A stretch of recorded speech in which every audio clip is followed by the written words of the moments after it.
Brothers and sisters, this is your brother Essa Bokarr on the third part of our segment today, where the theme is human intelligence through interactions reveal a threat of extremism being fermented in the Gambia, precisely in the greater Banjul area and KOMBO North. Beware of a creeping trend that can transform itself into a timing bomb at any given time. This is not speculation, this is not exaggeration. It is a fact. Now let's proceed. Here again, we are going to repeat or underpin some of the points referenced above. Once again, let me repeat it here. That is to say, to leave this cocoon untouched is to ferment or store trouble for a long time. Why do so? Why plunge yourself into crisis management when the crisis could be avoided? As I said earlier, security-related tasks do not call for personal vendetta, personal feeling, or partisan lines. It's not about you liking Essa Bokarr or disliking Essa Bokarr or liking Larry or Peter or Lamin or Demba or Kumba or Ndey. It's a question of understanding the fact that this is like a disease. Diseases attack you, attack your enemy, attack your loved ones. So it's better you like yourself. It's not a question of liking Essa, but liking yourself to begin with. Now, let me underpin this part again and again, which is these groups have special names or different acronyms they identify with. These are acronyms of belonging. Sometimes one has to study the trend, understand how to do it to be able to decipher and decode. Okay? Professions are not things that somebody wakes up and understands because you believe that you are in politics. Not at all. It is not a question of believing that your most immediate circle knows it all. Not at all. Look, the truth is, there is no good or bad leader. You know what exists? Is an effective team that delivers effective services. This is how leaders become good, great, or bad. The most intelligent leaders in the world failed because they did not have the right team. They thought they had it, they did not. Former president of Ivory Coast was a lecturer at the University of History. Okay? We have seen how the former regime in Senegal ended. Of course, the head of that regime was a university lecturer and an international consultant, President Abdoulaye Wade. And President Laurent Gbagbo of Ivory Coast was also a lecturer.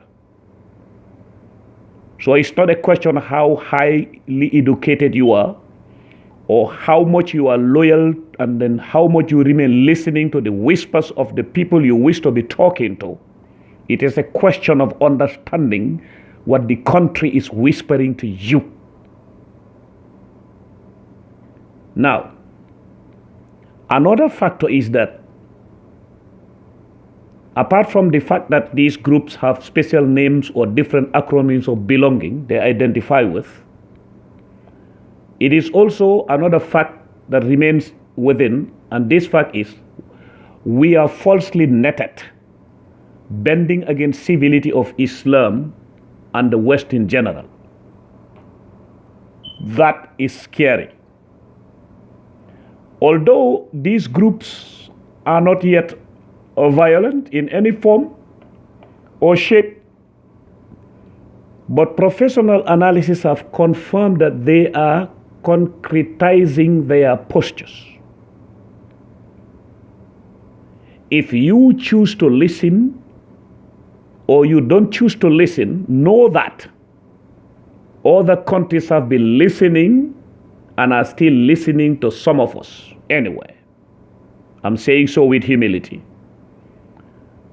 This feeling of people standing up saying that, oh, no one from outside will come and tell us how to do things is one of the most, one of the worst positions of low self-esteem. Nobody here is telling anyone how to run anything. Remember, these very revelations are what some of you used to understand how to bring Jammeh out of State House. This is not partisan, it's not political, it's not tribal. I don't have time for that. I'm being honest and sincere. And I want to lean on facts to be able to make projections and predictions, which if anybody heeds or listens, would come to match with what they know, because I don't know it all. But at least it complements the efforts of the people on the ground to understand that this is a rising trend in this part of the world, and Gambia is not going to be an island. It is the same thing that people used to say before the coup d'etat in 1981, when the Cold War was at its peak. Some people used to advise to say that Gambia cannot be an island. What happened? 1981. The government was overthrown for 2 weeks by a Marxist-Leninist regime calling itself the SRC, Supreme Revolutionary Council. And at that time, Gambia was one of the most peaceful countries in the world.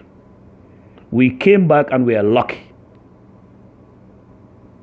The trend of military coups kept on creeping. It came to affect Gambia, and it remained there for 22 good years. You see, the world or society or humanity, if you wish, is like weather. It is unpredictable. And one of those best examples are security and politics, especially security. It is unpredictable.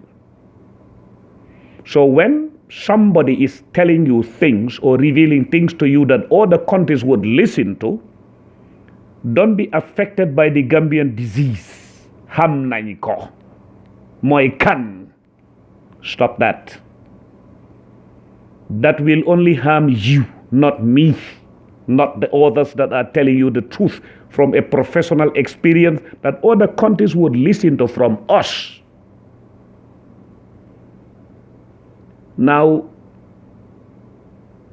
let us say time does not stop, and it will never fail to partner with truth. Truth is never tried by authority. It is always tried by time. So time will for sure speak to all of us. Believe me, I've been saying this to the former regime, and I'll say it again. Let us see where it all ends. Well, as we are required to leave footprints sometimes by people who visit this page or other places where we send them to, for people who wish to listen to this for professional reasons, my name is Essa Bokarr C. I am originally from the Republic of the Gambia. Areas of competence covered, beginning with my own position as technical instructor and analyst who uses diplomacy and language skills for special missions.